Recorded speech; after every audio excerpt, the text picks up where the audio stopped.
Hi, my name is John Pirtle. The purpose of this presentation is to examine the tropes and stylistic devices of romantic landscape painting and view how they have been used by artists for emotional, aesthetic, and political effect during the 19th century. The first trope that romantic landscape painting will rely on again and again is the use of the natural sublime. This is an experience that provokes feelings of awe, powerlessness, and inevitability. For most of us, encounters with the sublime have been in the natural world: thunder and lightning storms, a mountain range, or the expanse of the sea. Romantic landscapes tend to be populated. They have human figures for the viewer to project themselves into. These figures tend to be tiny and fragile in relationship to the vastness or wildness of the landscape.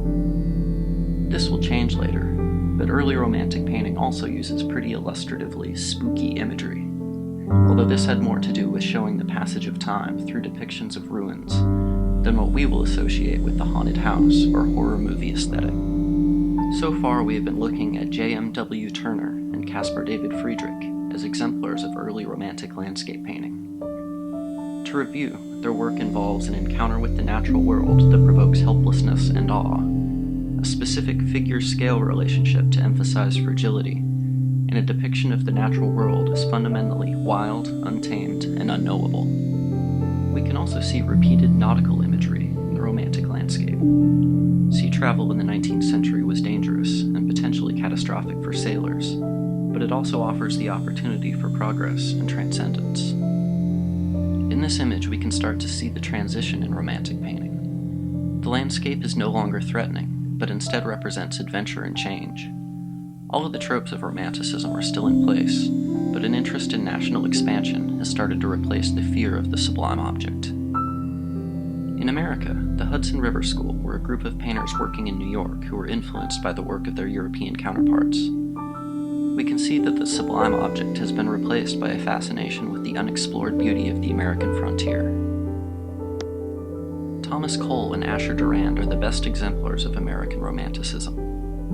We can see here the European influence by the inclusion of Gothic ruins superimposed on the American landscape. The separation of foreground, middle ground, and background begins to become important here. We can see that civilization is usually placed in the midground, with the background appearing simultaneously as threatening and adventurous. Perspective is also important. The viewpoint here is described by Albert Boehm as the magisterial gaze. This is a slightly impossible perspective that places the viewer in an elevated or floating position that assists in clarifying the elements of the foreground, middle ground, and background. The tropes of Romanticism can be used to illustrate a narrative. This painting attempts to show the opportunity and adventure of a young man beginning life's journey. They can also be used to illustrate a supernatural or religious narrative. In this painting, Turner and Friedrich's imagery of the natural sublime is replaced by a depiction of a wrathful deity. Finally, they can be used to advocate for a certain political narrative. Artists late in the 19th century will use painting tropes to romanticize the idea of manifest destiny and westward expansion. This painting by Frederick Church exemplifies the use of romantic tropes as political propaganda. Turner and Friedrich's Storms and Seas and Martin's Deity have been replaced by a nationalist icon as an emblem of the inevitable, idyllic, and divine sublime object. Since these images operate on an emotional level by evoking hope, fear, idealism, and adventure, the narratives become difficult to puncture. This concludes my presentation. I'd like you to consider where and how romantic tropes present themselves in art, advertising, and popular culture.